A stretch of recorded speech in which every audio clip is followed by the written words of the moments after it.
What's the difference between a debt and an equity project, and which one is the preferential route to invest? So the difference is that equity represents ownership. So an equity investment means that you have percentage of the economic benefit of owning whatever the asset is. In our case, that's going to be a real estate project. Debt, on the other hand, is a loan that is generally senior, in repayment priority to equity.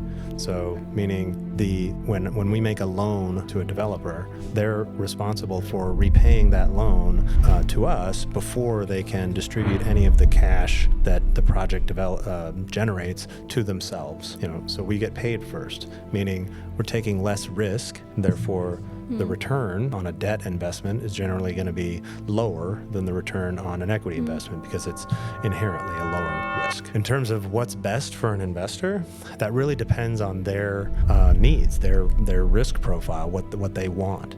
What we find is that most EB5 investors are not generally motivated by the desire to earn returns, economic returns, but rather, they're primarily motivated by the desire to complete the EB5 immigration process successfully and to preserve their capital, to get their principal back.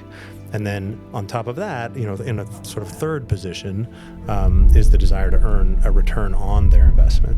So knowing that, that's why 90% of the offerings that Civitas does are in the form of debt. So if we're not trying to earn a lot of returns, then we want to try to mitigate, we want to try to lower the amount of risk that we're taking. The other 10%, we will do the occasional equity investment because we do have some investors who are more risk tolerant and say to us, hey, if I'm going to put $800,000 to work for a few years, I'd like to earn a more significant return on it, and I'm prepared to take the risk associated with that. So we will have the occasional equity investment that's designed for that segment of the market.